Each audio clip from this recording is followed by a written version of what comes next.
trading side, like, shoot, in the last 200 days, you know what I'm saying, JP Morgan was originally around like $125 a share. Mm-hmm. So, so just for it to end off, you know what I'm saying, today around 141, we actually traded options on JP Morgan today. We had puts below 141.60 range, and then calls was above 141.89. So for those that got in, and I think the high for JP Morgan today was like around like 143. If I'm not mistaken, 143.37 was the high for today. So, quick rule, 30% gain, you know what I'm saying, well, when it comes to an option trader standpoint. And you was also saying that it's traded at a 52-week high, seeing that it's definitely high when it comes to the RSI, above getting close above the 70 range. And shoot, man, it's just like really skyrocketing right now. So for an option trader standpoint, I would definitely get inside long-term swings, man, when it comes down to JP Morgan. At the end of the day, they're literally like they're like the vendors of banks, you know what I'm saying? Ain't nobody beating JP Morgan when it comes to, you know what I'm saying, just foreign capital, as well as just a solid structure of, all the way around the board when it comes, you know what I'm saying, down just to the fundamental side, and even when it comes down just to an investor standpoint. Like, shoot, man, I would not only trade, but I would invest in JP Morgan over, Citi, definitely over Bank of America, when it comes down to trading it. Man, JP Morgan. JP Morgan's a crazy, hey, man. Like, I'm looking at the chart right now, like, it's ridiculous, bro. Man, They the number one bank, and they literally like how that shit go for the past like 3-4 years right now. Bro, they the number one bank in the US of A for a reason. You know what I'm saying? They are the number one bank in the USA for a reason, bro.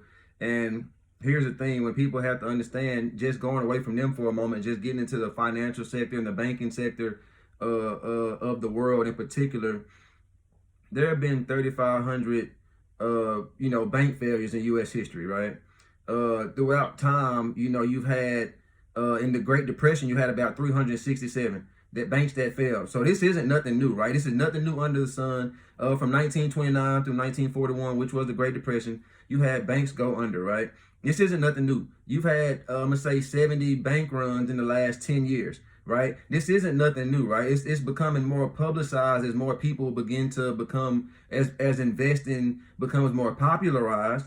People are starting to get hip to it, but then they don't understand what this means, right? They don't understand that things happen in cycles, right? Like the last time you had banks going down to this magnitude was Washington Mutual in 2008, which still is the largest bank failure in U.S. history. They had about $308 billion under assets around that time, which would probably be like 400 billion somewhere in today's dollar.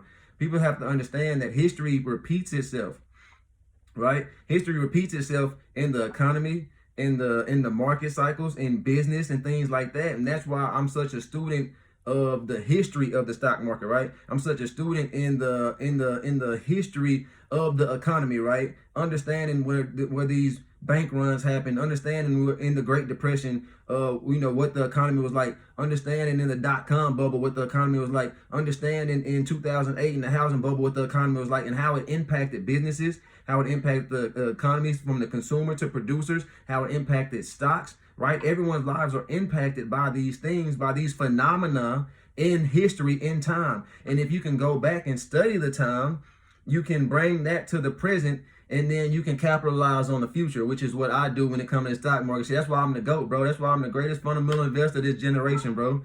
Look, bro. Look, hands down, bro, because the way you break the shit down, bro, and then actually do your homework on this shit, like, bro. Look, I'm gonna show you. Look at this. Look, I'm ready today. Look at this. Look at this. Hold on. Look at this. That's one right there. Boom. This a book by Ben. It's Ben Graham other book, of course, right here. Boom. It's just history. It's just history. Watch this. The Great Depression ahead. Okay. Debt crisis. You know what? The U.S. is in a debt crisis right now. They just raised the debt ceiling. They hit the debt ceiling of $34 trillion. They trying to raise the debt ceiling up. Guess what's gonna happen? The financial structure of the U.S. is gonna crumble. They gotta raise the debt ceiling, right? Boom. Watch this. Tidal wave. A force for the great bear market. It's history. You know what I'm saying? Tony master the money game, man. Look, bro. I do this shit, bro. I do this shit. Look, I do this shit, bro. Like all day, every day, bro. I do this shit. When it comes to this investing shit, when it comes to goddamn, you know what I'm saying, the economy, the history of this shit, bro. I do this shit, bro. Like that's why I'm so cold with it, because I'm a student of the game, right? I'm not just sitting here like, oh man, you know, come make a little money, come make a quick dollar. Nah, bro. I'm a student. You ever seen the NBA players like LeBron James? I'm my boy. He's like, yeah, I'm a big student of the game. I learned from the greats and all this other shit like that. You know what I'm saying? Like, bro, I'm a student of the game, bro. Like, I learned from the people. I watched Robert Kiyosaki. That's how I started my financial education journey. I read Rich Dad, Poor Dad. If someone hasn't read that book, I encourage you to read that book. It changed my life. You gotta read that book. It changed my life, bro. And then I went back and I started going on my financial education journey, learning what happened throughout time. I learned when Richard Nixon took the gold standard off the dollar, right? I learned when basically the dollar became debt, right? I learned how money works and how it went throughout time and how these cycles go, bro. It's a YouTube video called How the Machine Works by Ray Dalio. It basically gives a great breakdown of things that happen throughout history and the economy. And basically, it's a reflection of what's happening right now from what I've learned and what I've studied. It's a reflection of what's happening right now, bro.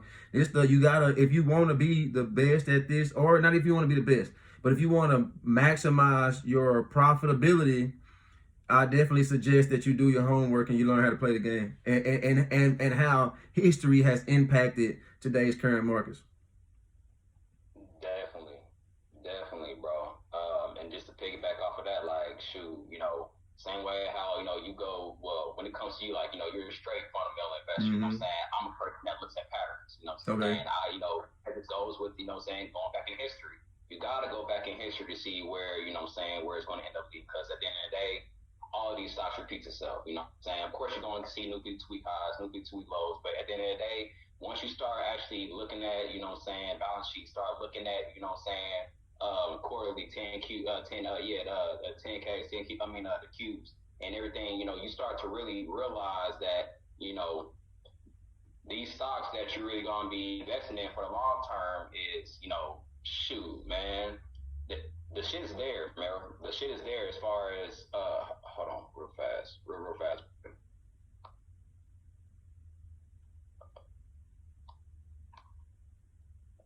Got people calling me and they want some of this sauce. They want some of this sauce. That's what it is.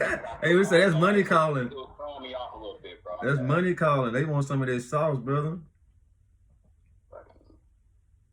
Okay. But yeah, but so like when it comes to me, like I'll look at like five, like I don't try, because at the end of the day, you know, it's so many stocks that, you know, saying people can really start to get their hands on, and like I always try to preach to people, you know, stockcharts.com.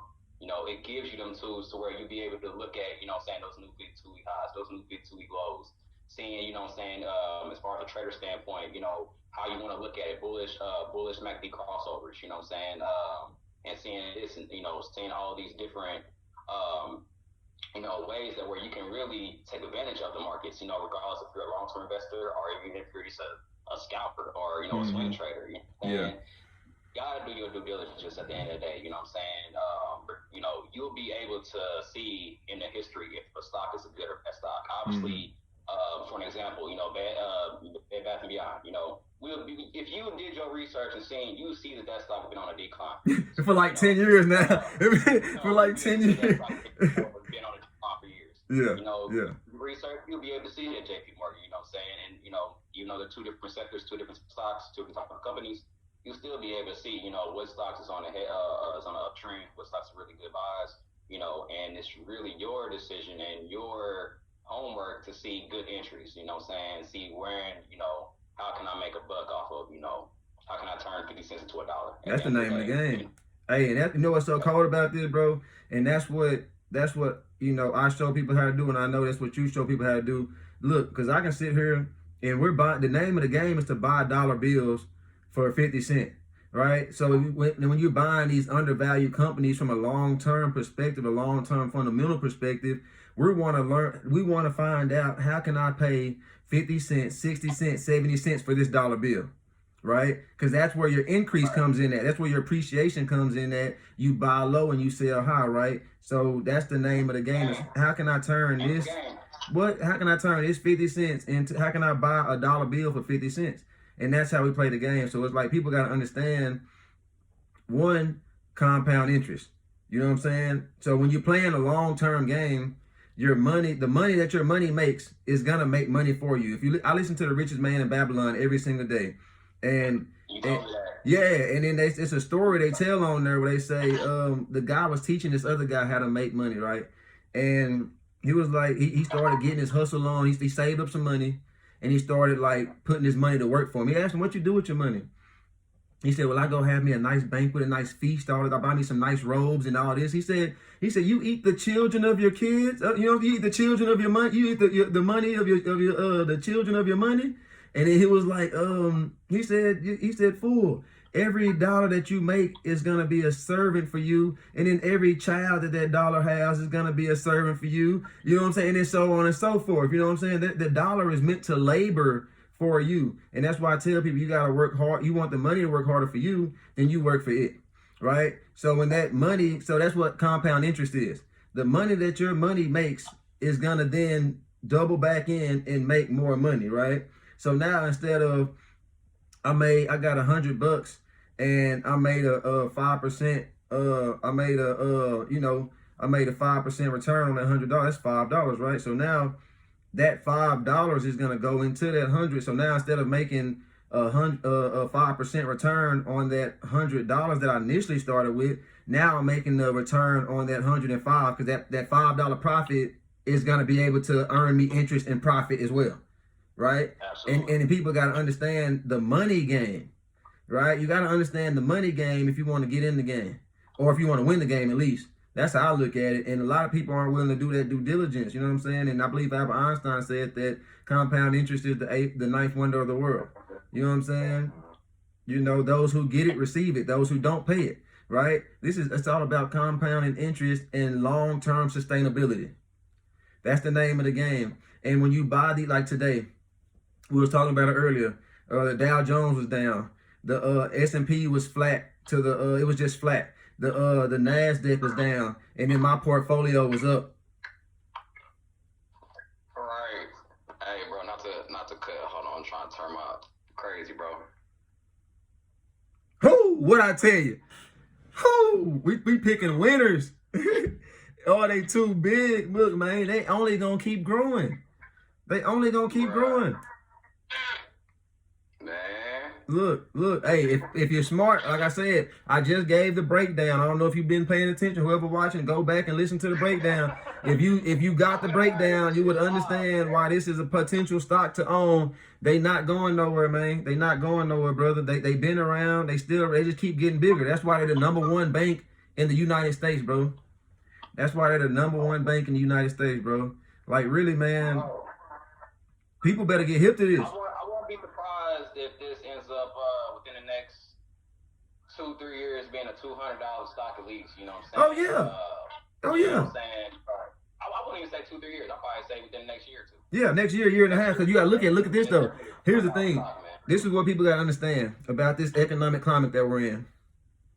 So right now, we're still in a decline, right? We're gonna probably have another quarter, maybe 2, of interest rate hikes. You know, when interest rates go up, things mess up. That's how it works. So you're gonna see more layoffs. You're gonna see the economy continue to contract. You might see a little pause after the next interest rate hikes. They're definitely gonna cut them. So they're going from a 50 basis point hike to a 25 basis point hike, which is just, you know, a quarter of a percent of an interest rate, of a quarter of a full percent. And then you're gonna have like, so now earnings, as the economy cycle begins to level out, you're gonna have earnings and profits and stuff begin to go back up. I've been saying this, towards Q3 and Q4, you're gonna see companies begin to start booming. You see it right now. You see all the earnings that came out have pretty much posted some pretty good numbers from the big businesses, right? And don't get me wrong, it's still. Didn't give good earnings was today, even though it beat earnings, was SoFi. SoFi was the only one that ended up tanking today due to bad earnings. Not for bad earnings. It's usually the earnings call. It's usually the earnings call that gives the news. Because what people got to understand is news moves the markets, right? You can have a great earnings call. You can have a great you can beat the top and bottom line. But if the earnings call, if the investors don't hear what they want to hear, your stock is going to go down just because of that alone, right? News moves the markets. That's how it works. And people got to understand that, like I said, I've been saying this since the beginning of the year. They can go back and watch my old videos, bro. I've been saying this since the beginning of the year. Q1 and Q2, you're going to see a retraction in earnings, right? Because they're coming down from the 2021 levels. They're still coming down from the 2021 levels. These are all lagging indicators, right? Everything that happens, it's all lagging indicators. So that means that it takes about a quarter to two to catch up to today's economy. And then, but guess what? Things in the economy have still been progressing and growing and changing and declining over those last 6 months, those last 3 months. So guess what? Now those lagging indicators from previous have to catch up to this time, and they got to keep catching. That's why the stock market is forward thinking, bro. That's why every time something happens in the economy, you will see stocks get impacted to the downside or to the upside. Right? Absolutely. You know what I'm saying? And that's because these are lagging indicators. These are things that are happening. Like, so the markets are looking ahead in time, right? So you'll look at this. So like you have the jobs report come out, the CPI come out, the PPI come out, right? The labor report come out, and you will see like stocks might tank a little bit. That's because the markets are baking into the stock price of what's to come in, with the Federal Reserve with interest rate hikes, right? People have to understand, bro. The price of today's stock market was already foresighted or foresawn or baked into 2 years ago, right? This is the fundamental analysis that you did from 2 years ago should have led you to this point right here. You know what I'm saying? The stock market is forward thinking, brother. That's why we gotta do, as investors, we gotta do our due diligence. And we got to see, okay, what trajectory is this business going to grow in? Or have they been a growing business for the last 10 years, 15 years, right?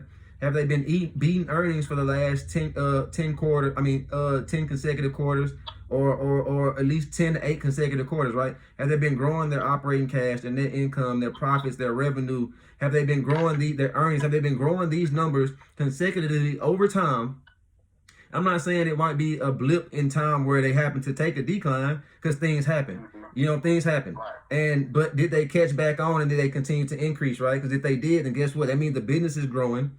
And then you can begin to project the trajectory of the growth of that company in the next 5, 10, 15 years. When I buy stocks, bro, I'm not buying and selling based on what's happening in the economy. Something happens every single day. Right? So because First Republic Bank failed doesn't mean that I'm going to stop being a buyer of stock today or tomorrow, right? That doesn't mean anything. What happens on a day-to-day basis, I don't concern myself with. Traders probably do, right? But for me as a long-term investor, what happens today has no bearing on what will happen 3 years from now, because that's what I'm investing for, right? I'm investing for what's going to come, right? That's how I'm structuring my portfolio. That's how I'm basing my investment decisions that I make. It's for what the future is going to hold. Now, something happens in business all the time, bro. Things happen in the economy. Things happen in business all the time.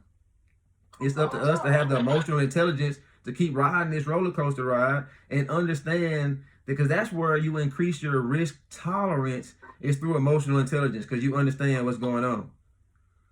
Exactly. And then you got to think about it. How does the market move? Off of emotions. Off of them. Ooh.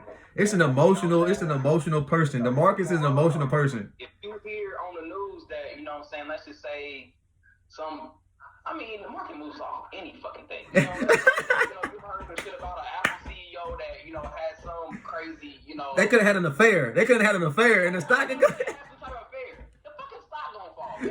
The stock gonna fall. But they don't got nothing to do with the business. The company? No.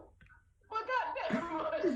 You know what I'm saying? So it's like, at the end of the day, if you're going to think like an investor, you got to know that these emotions is going to be tied to these people. And if they're looking at, because, at the end of the day, a lot of these investors have way more money, subsidized in stock markets than you do. Yeah. The institutional investors, the hedge funds and stuff like that. $1,000 to try to Apple stock and the shit's taken. Well, yeah, of course, you know what I'm saying? Yeah. See, that's because, for some people going to feel some type of way. And this is when people like us take advantage of these markets. You know what I'm saying? Yeah, while y'all selling. Because if you're going to sell it, someone's going to be buying it at a cheaper price. Like, so you mean to tell me you want to sell this amazing business because something happened in the news or in the economy and you're scared. So you're gonna sell me this business for cheap? Give it here. I'll take it. I'll take it. I'll take it all day. I'll take it. And look, and if it goes down some more, I'm gonna buy some more. I'll take all that. Give it here. Oh, you want to keep selling? You want to keep selling? You want to give it here? I'll take it. I'm gonna eat greedy. I'm a greedy little bastard. I'll take it. I swear to God, but that's where people. I mean, I feel like certain people already have that kind of concept because of crypto. You know, I feel like a lot of our generation, you know what I'm saying, are more hands-on when it comes to crypto instead of stocks. You know. But at the end of the day, same concept, buy low, sell high. You know what I'm saying? So people started, you know, to get that system down, you know, in the era of, you know, Dogecoin, you know, when Dogecoin was popping real big, you know what I'm saying? Of course, you know, Bitcoin, Ethereum, and that nature. So now just taking that same type of concept and, you know, obviously, you know, taking more of it as far as, you know, getting used to, you know what I'm saying, you know, market sentiment. And just just spiking up shit, just really getting on the path of learning stocks. But at the end of the day, same concept, man. Same concept. Just now you gotta learn how to take advantage of investors' emotions for your gain, and learn how to pick, you know, the certain stocks that you actually feel that this is a good company. Don't just buy the stock because, you know, everybody's buying the stock, but actually look at the company. Is the company a good company? It's a company that I believe in. Because it's a business, bro. It's a business. It's a business at the end of the day. So, I mean, it's not hard, man. It's not rocket science at the end of the day. No. Man. If it was rocket science, I couldn't do it. I tell you, hey, if it was rocket science, I couldn't do it. I tell you that right now, bro. Hey, boy, you're dinosaur ass man. Nah, Look, you know, bro. You know. It was rocket science, but I couldn't do it. I would be a horrible investor if you had to have a genius level IQ.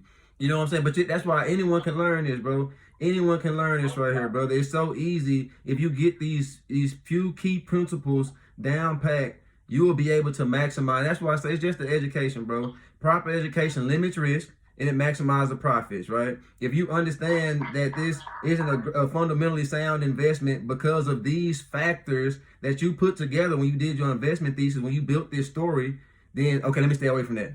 Or you understand that it might be a good investment, but the stock is just selling too rich. It's too overvalued, it's too inflated. That's risky investing in itself, right? So let me stay away from that. Or, you know what I'm saying? And then you maximize those profits by understanding, okay, this is an undervalued business.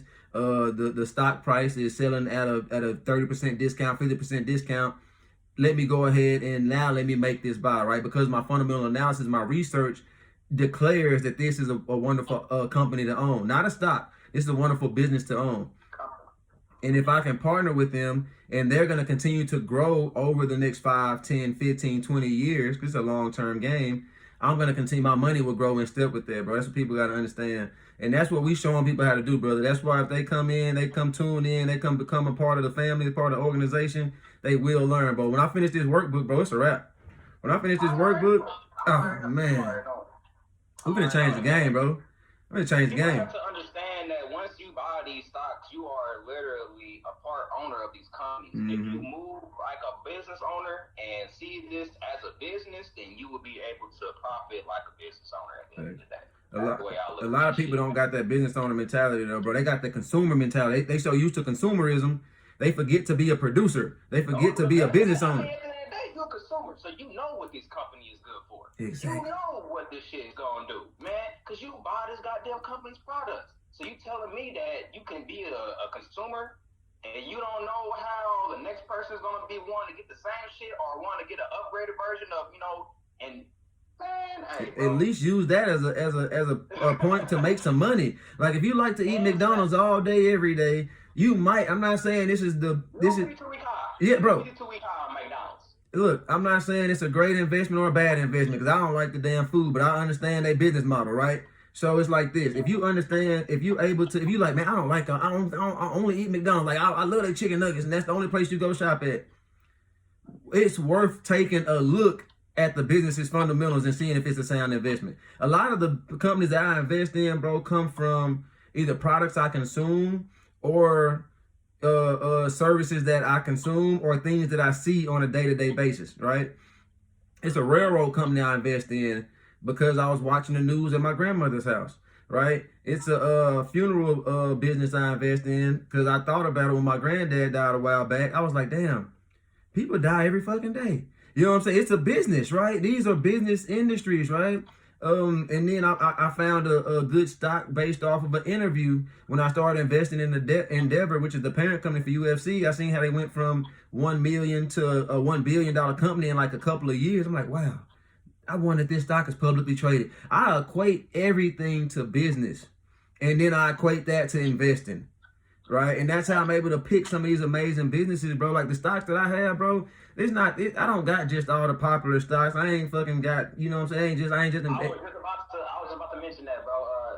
Like at the end of the day, everybody is so hip on, you know what I'm saying, the Microsofts, the Apple, the Nvidia, you know what I'm saying, all the, you know, the Caterpillar, you know, Home Depot, you know, all of these top name stocks, and they forget that, you know, these penny stocks are runners. These little $10, $20 stocks is runners. They runners, bro. Like, dude, this last week, MGRX, what the fuck was it? It was like a 84-cent stock. Shit jumped up to $4. Think about if you own 400 shares, you know what I'm saying, of this certain stock, how much in gains, you know what I'm saying, would you get? That's the type of money that we try to get as traders. And you're getting this off of this long-term investments. You know what I'm saying? Top $8 last week. Jumped up to $212 after hours. $80 turned to $212 after hours. If you own 30 shares to that stock, man. You ate greedy. You ate greedy. You done ran up some bands off of. You ran up some bands off of like $60, $64. You know what I'm saying? Off of like 8. 200. Shit. Don't even talk about Chipotle. You know what I'm saying? Do 52-week high too, and that shit's now $2,000 a share. Chipotle. $2,000 a share. And that's where some people got to understand too, like just because the stock is, you know what I'm saying, you know, trading so high don't mean that this stock or this company is, you know what I'm saying, you know, better than the next, you know, and that's another thing too that people got to understand. Cause, you know, and then again, you know, auto parts, you know, another stock that trades around like $1,500, $1,600 a share, you know, trying to tell me that, you know, Chipotle and auto parts is, you know, a better company than, you know, Microsoft and Apple or, you know, any there you go. JP Morgan. Good one. That's a good one. That's a good one. You know? That's a good one. That's a good one. So it's things in that nature to where that's a good one. At the end of the day, you know, we have to really, you know, unlearn to relearn, you know what I'm saying, the concepts of investing, concepts of business, and see how you fit in this parameter. Because at the end of the day, you know, the shit is so fucking broad, you know what I'm saying? There's so many 800 plus stocks, you know what I'm saying, out in the stock market. Pick yours. Choose how to, you know what I'm saying, leverage. For one, how much money are you working with? How much money, you know what I'm saying, do you have at this moment to where, you know what I'm saying, as an investor, you want to start getting inside this game? Now, look at these certain companies, you know what I'm saying? Because, of course, you don't want just a portfolio based out of just technology. You know, you don't want a portfolio based off of just, you know, utilities or, you know, consumer staples. You know what I'm saying? So, get your, you know, this, like I said, man. Learn how to play the game. Shit, learn how to play the game, man. Learn how to play the game. You gotta put yourself in, man. And, you know, it's so many different, like, shoot, man, talking about Starbucks earnings right now. Like, you know what I'm saying? Things in this. You just gotta be able to be a student in the game, man. Just be a student, and from there, if you want to actually make some money, that's what I tell you. If you want to actually, make sure when you hear us talking in these type of, you know what I'm saying, in this type of lingo, it's like you're not lost in the sauce. You know exactly what's going on. You know what I'm saying, or you have at least a certain idea of where to go with it, how to take this knowledge and, you know what I'm saying, put it inside, you know, your own plan. You know what I'm saying, and reap the benefits from it. So, man, hey. Bro, you know we do this though, bro. You know we do this, bro. That's why I love doing these live videos, so they can get it live. Like, you know what I'm saying? Because it's different. Because if I'm just recording a video, I could have sat here with a cheat sheet in front of me, just, you know what I'm saying, spewing out regurgitated facts and stuff like that. But when we sit here and give it to them raw like this, we don't do, man. You know, bro, we say is word is bond, man. You know, like, shoot, this in the Discord today, man. Well, Nvidia. Where'd it go?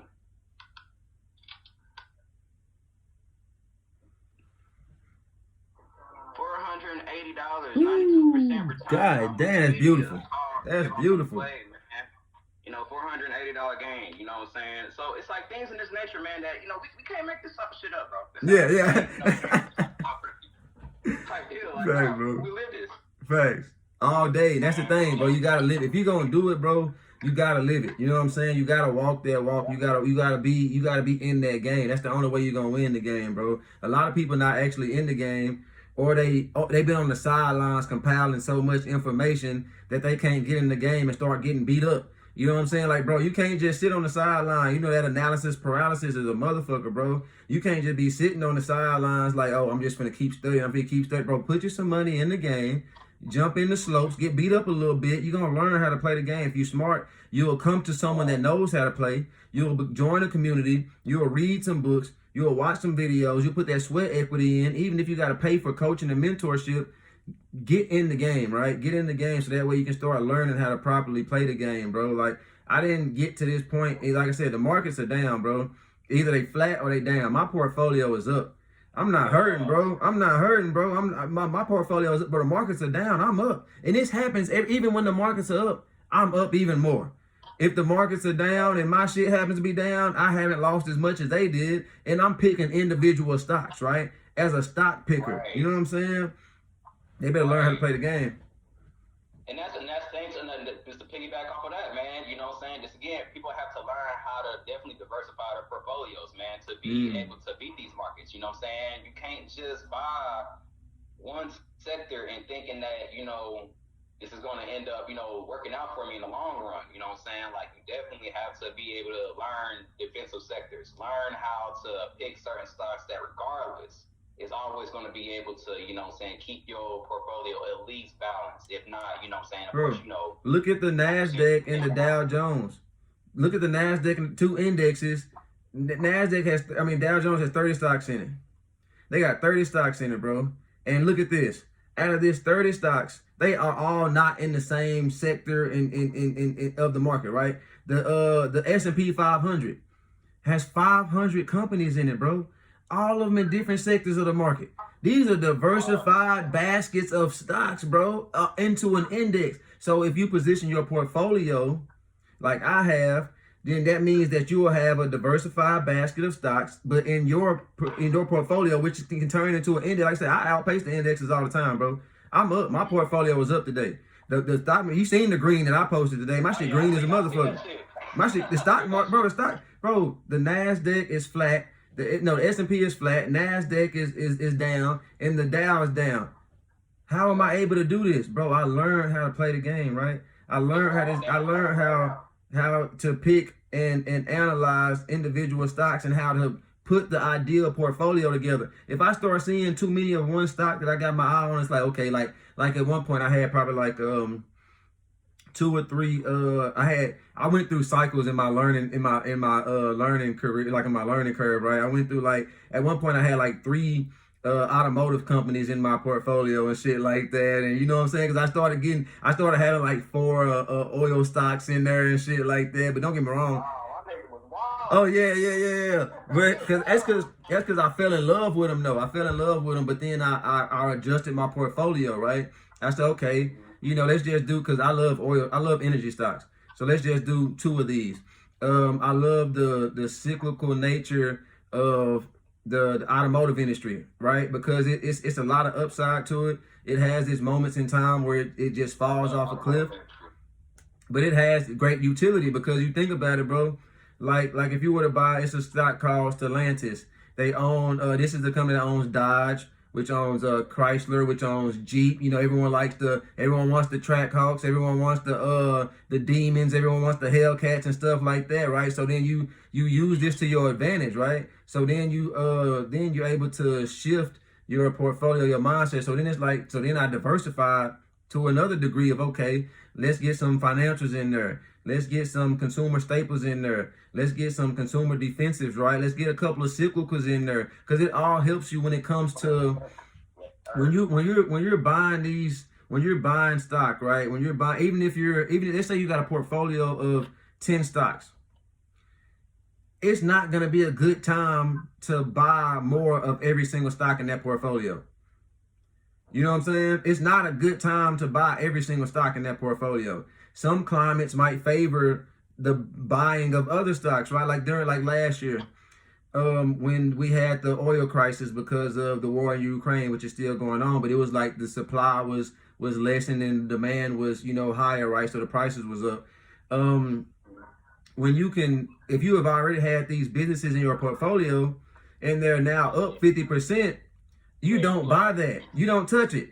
You don't touch it, right? Let's move to another sector of the market, right? Let's go look at retail. Let's go look at, consumer, let's go look at some consumer discretionary, right? Let's go look at these other sectors of the market, like right now. The stocks that people are actually finding some protection in is going to be the defensive. Your utilities, your healthcare, your consumer staples and stuff like that, right? And then maybe... I'm not even to cut you off. I'm going to keep you going back on this. I say, speaking of healthcare, but Moderna got earnings this week. But keep going. Oh, yeah. And this is where people are going to hide out. But what are some areas that are beat up? Well, technology is coming back a little bit, but they're still relatively beat up. Financials have been beat up because of all the turmoil in the banking sectors, right? Materials has been beat up, right?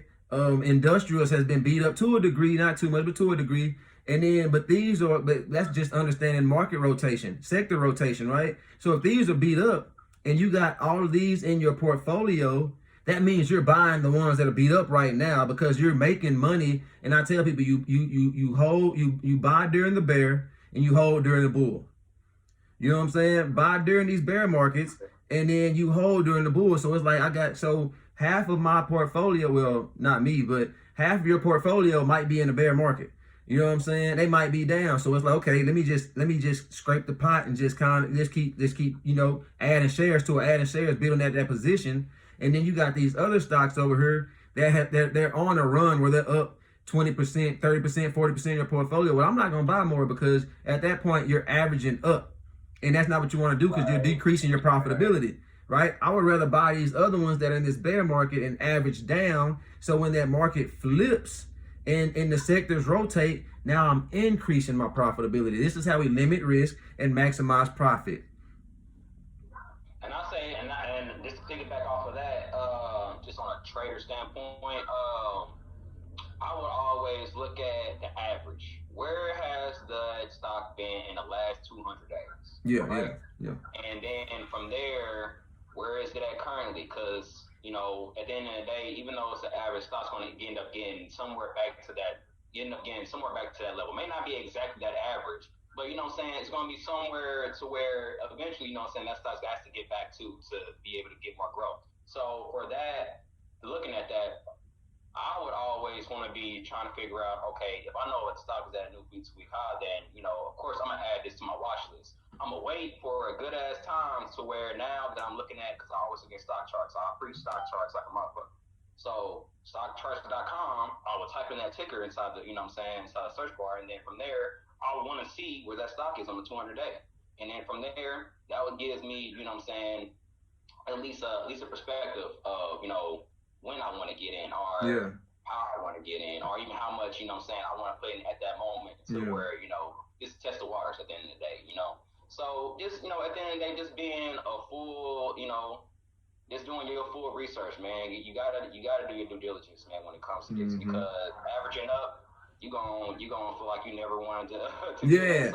And if you dollar cost averaging, it's nothing wrong with for the people that do happen to buy when it's going up, because if you dollar cost averaging, it's like you buying whether it's up or down, right? But you want to buy more heavily when it's down so you can increase that rate of return. But it's not a wrong or right way to play it. It's just, for me personally, I would rather not average up. Like, don't get me wrong, I got some stocks that are in my portfolio that I'm going to keep buying. Even if the price goes, I'm going to keep buying until it gets to a certain point, just because, I'm building out a position into that company, right? So that means when I finally get to a point where I feel the need to stop buying, and then I just let it ride, and now it's just all upside from there. You know what I'm saying? And people just got to understand you got to develop a strategy when it comes to investing. You got to have a strategy. You got to find out what type of investor you are. You know what I'm saying? You gotta find what type of investor you are. You gotta have a strategy. You gotta have a buying strategy. Yeah, you got to, bro. You got to. I used to be like, I used to just buy a couple of shares here, a couple of shares there. Then I started buying in bulk. Let me get 20 of these motherfuckers. Let me get, you know what I'm saying? So it's like, so now the money starts to change because I understand its power in shares. Absolutely. Even as a trader, I don't trade. Not to cut you off. 100 shares a contract. 100 shares a contract. I promise you, man. My first stock I ever bought was WLL. It was a oil stock. William and Petroleum. That's what that's the name of the company. Yeah. WLL, man, and that stock was 32 cents when I bought it. I bought like 700 shares of that stock. Cost me like $500, somewhere around there. When I bought it. So, man, I bought not just it was WLL and Tops. Not Top, but Tops. Yeah, I was maybe. Yeah. It was another crude oil stock. But long story short, though, man, that's really what got me into it because, again, you buy these cheap stocks and then you start seeing them take off. When I seen a 32-cent stock go up to $1.25, dog, you couldn't tell me shit, man. Yeah. And this was the first time I made money outside of a W-2. So it was yeah. You mean to tell me I can make money off this shit right here, man? We up, dog. You know what I'm saying? Yeah. So it was like, after that, I'm like, oh, yeah, boy, let me start, really start getting into this shit and then, learn the opposite side, seeing how you can leverage 100 shares of a company, send the contracts.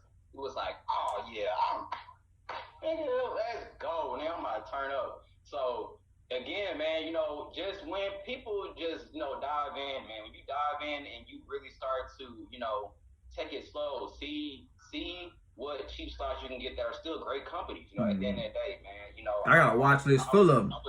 I would tell new investors to start off, don't start off on your, of course, if you have the capital, then, get it. But, don't start off on, your Microsoft and your Apples and, the top company stocks, actually do some research because if you're going to start off with them, then you already know how that shit's going to go. You already have a certain idea of the type of company. Start off with some shit that, you really got to have to do your research and do your due diligence in, you know what I'm saying? And from there, that's going to slowly grow you into a better investor. So then when it is time, when you do got the capital to get inside these stocks, not to get in because at the end of the day, it's a good stock, you know what I'm saying? You're going like, oh, nah, it's trading too high at the moment. Let me wait, you know what I'm saying? You know what? Let me go inside, whatever broker account you may have. I fuck with TD Ameritrade always. So, I always try to, I create an alert, you know what I'm saying? Alert me when your stock is at this price point. When it's trading at this, alert me. Yeah. You know what I'm saying? And from there, you'll be able to, really be in control of your bread, man, when it comes down to your portfolio, man. And that's really what it's all about. That's a great point, though. That's a great point. Because, Nick, I ain't gonna lie to you. When it comes to like an Apple stock or a Microsoft, outside of where it's trading at now, like if I feel like the price is too rich, I know it's a great company. I don't even got to do no research on them motherfuckers. You know what I'm saying? I don't got to research Apple's business fundamentals. I know it's the greatest company of the last 10 years. You know what I'm saying? Yeah. Like I know I don't gotta research that. It's no extra work you gotta do. It's just a matter of, is that a price you're willing to pay? We know it's a great business. Microsoft they were voted top 5 business this past year. They were a top 5 business in 20 years ago. They were voted the best management team this past year, right? We understand it's a great business, right? They partner with OpenAI, who is the people that make ChatGPT, who has the software, they developed the software. And here's the dope thing about that. Elon Musk is my bestie, and I'm a Elon bull. He actually is one of the original founders of OpenAI. He just happened to get up out of there because they had a, disagreement or whatever like that. But it's only right that OpenAI will come out with ChatGPT, and my boy Elon has something to do with it. You know what I'm saying? So we all know I'm an Elon bull. I remember back then when he was trying to do that whole chip situation, trying to put chips in the back of people. He's still doing it. That's Neuralink. He's still doing it. He's still doing it. They developing that shit. He had a whole interview with Joe Rogan talking about that like some years ago. He's still doing it, bro. That's the few. I remember that interview. So that's why I haven't heard too much about it. So I didn't know if he was still that was something that was still being worked on or not. But at the end of the day, man, you gotta just going back to being an investor, man. You gotta think about the the future. You gotta think about how things are starting to go.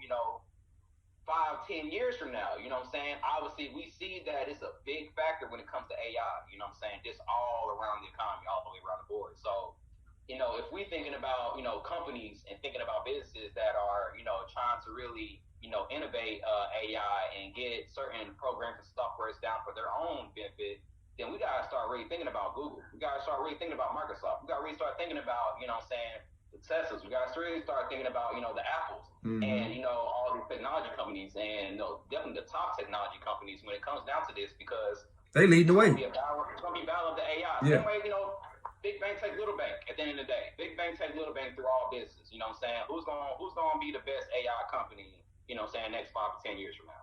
You know what I'm saying? And how well will that innovate to, not only just the technology, but automotive, fucking, other sectors of the company, you know what I'm saying? How well, will these things, just change the whole game of, of different companies and different sectors. And this is where we have to really start doing our research. Really start, picking and seeing how we want to, just build out our portfolios off of these different companies, man. So it's a whole lot, man, that goes into it. You know what I'm saying? At the end of the day, you just got to start thinking ahead when it comes down to it, I'm looking at it right now. First Republic sees assets right now. Oh, that shit don't belong to them no more. That's JP Morgan assets, but it's $229 billion in assets JP Morgan just took control of for $10 billion. They spent $10 billion to get $229 billion. That's how you play the game. But that's the thing, though. What's going to happen to all that debt that now that the FDIC has to cause what? They gotta pay that. JP Morgan don't gotta pay it.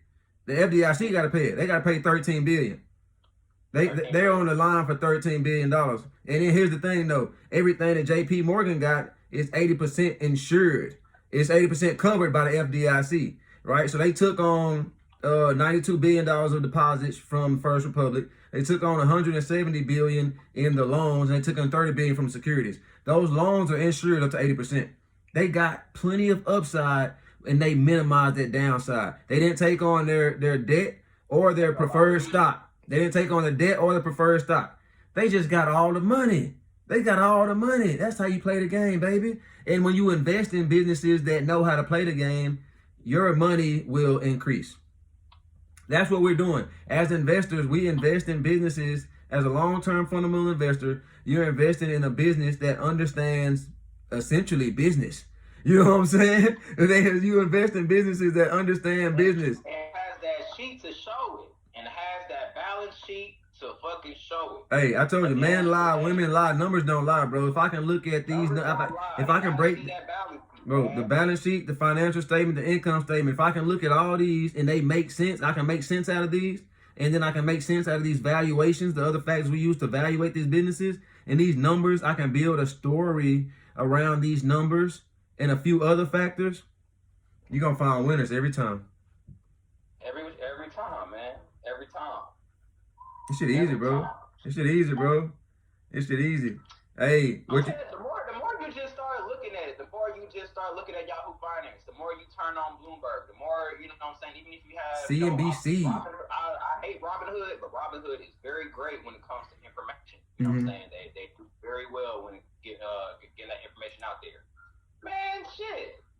Just pull up a stock, man. You drive and see shit every day. Everything you go to or look at is a company, man. That everything that you do, bro. Everything you do is a business, bro. Everything. That's why I equate everything to business, bro. This charger, bro. Look, the charger that I have, I ain't gonna take them off the charger because I got my stuff hooked up to it, my lighting and everything like that. But the phone charger I got was made by a business. Someone made, when you exchange your dollar for any product or service, that transaction is making someone else richer.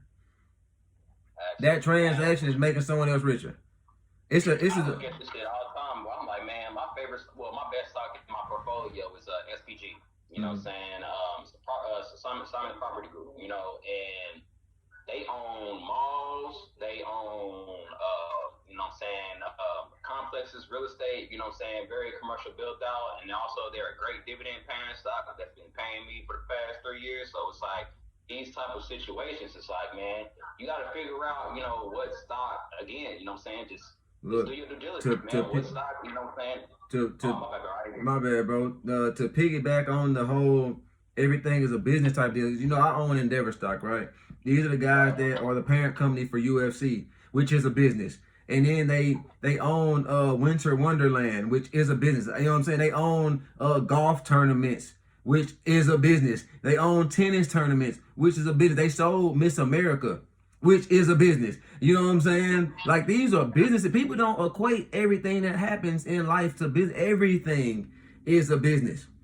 Everything is a business. Everything is a business, bro. Everything, bro. Everything. From the tires on your car to the nuts that go on the hubcaps to the, you know what I'm saying? Everything is a business, bro. This phone case that I got right here that I took off my phone so it could fit in my little lighting thing, that's a business. Everything is a business, bro.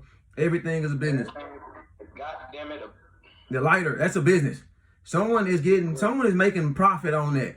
It's up. You need to find your job as an investor is to find out who's profiting on that. Roku. Great stock to even do option trading. Very cheap as well. Mm-hmm. And they give you results. Next to Netflix, Roku, Netflix, definitely. Man, Netflix. Speaking of Netflix, if motherfuckers would have invested in Netflix in the summertime when I was making videos about them, they'd be up like a mother. Everyone was, Netflix is done. Netflix is done because the stock had dropped like 50%. Not knowing that Netflix has a great management team and had a bunch of cash on their balance sheet, they're gonna figure it out. Trust me. Bro, and that's the thing too, man. Look, people be feeling like, a company or a stock is going down and shit. Dude, you be on Netflix every day. You think that shit gonna go somewhere? Yeah. You pay them money every month. Every day. You pay them motherfuckers every month. Things in that nature, bro. You gotta think like a fucking business owner and a fucking investor if you want to really win in this shit, man. Like, these companies, man, these ain't this ain't like Blockbuster back in, you know what I'm saying? Yeah. 20 years ago, you know what I'm saying? They truly innovated the whole game, even if they was around during, you know what I'm saying? Like, even if they was, think about how much that stock was, you know what I'm saying, back then, you know what I'm saying? And these are the type of things to where when people heard about Netflix before it became what it is now, they seen the innovation of where it was going. They seen that, you know what? VCRs and tapes ain't gonna be around forever. You know what I'm saying? This shit ain't, everybody ain't gonna be able to keep on going into these stores and buying these, movies and, eventually, bro. It pays to be early. It pays to be early. You gotta be hip before the shit's hot. It pays to be early. When it's hot, you know what I'm saying? The money been made. The money been made. You know what I'm saying? And this is the type of situations to where, again, you have to be a solid innovator, man. You gotta really think, you know what I'm saying, 3 moves ahead when it comes down to these things, man. How is it not just only on the balance sheet, but how is it, like I said, it's the market sentiment. How is the stock doing?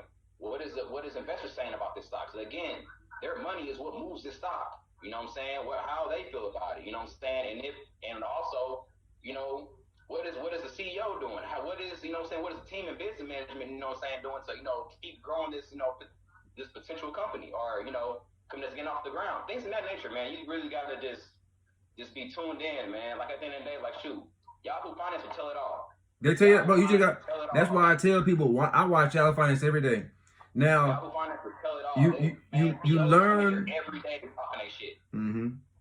You learn what's going on in the landscape of the economy and in business, and then it's up to you to build a story around it, put the pieces of the puzzle together. So when I watch Yahoo Finance and I get the jobs report information or the CPI information or the PPI data or, you know what I'm saying, jobs report data, any of these factors that can contribute to increased interest rates, I get this information and then I turn that into, okay, how is this going to impact the markets in 3 months? How is it going to impact the economy in 3 months, 6 months, right? So that way I'm able to make decisions based on how I want to not adjust my portfolio, but what direction the markets are going in to that if I want to happen to add to my portfolio. Like I see things trending in this direction. Let me go ahead and go, because I see this sector is probably about to go boom. Let me go ahead and go, you know what I'm saying? Let me go ahead and start planting some seeds over here. So by the time next quarter. You're doing plant seeds. That's man. it. That's it. Planting these seeds. That's it. Planting seeds, dog. That is all you doing is planting these seeds and waiting this shit to bloom the fuck out, man. So now take that and put this over to another pot to grow more, man. At the end of the day, all you trying to do is get your money pregnant to have more goddamn babies to where you can end up putting this shit in other places to where and then it's a risk to repeat. That's it, bro. That's it. And then That's it, bro. That's it. Hey, brother. Hey, it's been a pleasure cooking. I gotta go eat, bro. I'm hungry, man. You know, I ate me. I've been on here, bro, for about an hour. Bro. Yeah, it's been an hour. You know, I had me a It's been, hey, bro. Like I said, like shit. You can get off, bro. You know, I'm pretty sure I'm gonna hear from you. Yeah, you already know. You know we're gonna rap. But that's how we can get on here and cook the way that we do because we got that chemistry, bro. We already do this anyway. You know what I'm saying? Like I'm eating all raw today, so I'm hungry as I don't know what, baby. Yeah, boy, niggas been eating grapes and strawberries and all. Yeah, I'm eating raw today. You know what I'm saying? You know, I'm already a vegetarian, so it's like it's like okay, I'm gonna leave them carbs and all that other stuff. Oh yeah, I'm a vegetarian, bro. I've been a vegetarian for like a year and a half now. No, maybe a year and like about a year and a half. Oh, damn, dog. Yeah. Sometimes I just eat better than other times. I guess that ain't about to happen no goddamn. I mean, look, bro, just give me some macaroni and cheese, some mashed potatoes, a little salad. Mushrooms on the grill and shit. Oh yes. Hey, I love mushrooms. Bro, I love mushrooms, bro. I love mushrooms. That's my shit. I love mushrooms. Look. I eat that shit in every meal, baby. I ain't lying to you. I'm gonna eat it in every meal. Hey, man. Well, I gotta get hip, man. I ain't never the one to be like, I don't really fuck with that type of shit. Or I don't really fuck with that type of. Man. I guess I'm just used to what I'm used to. That's my problem. That's how it is. It's all good, though, man. It ain't no right or wrong answers. Ain't no right or wrong answers. You know what I'm learning to relearn, man. At the end of the day, shoot, man. It's all, everything is, you know what I'm saying? Shoot. Look. Right. So, hey, I'm gonna catch up with you, though, brother. I'm finna catch up. I'm hungry, bro. I gotta eat. Go ahead, bro, man. I'm finna work on this workbook, too. So it's finna, you know what I'm saying? It's finna crank up. I'm about to work on this PDF, my damn stuff. About to get a PDF file of this different option trade strategies that I use that's been helping me out. About to pack that up inside of a PDF and send that to people inside of Discord. So, hey, let's work, brother. Let's work. Hey, appreciate you jumping on, King. Always, brother. Always. Peace. Peace.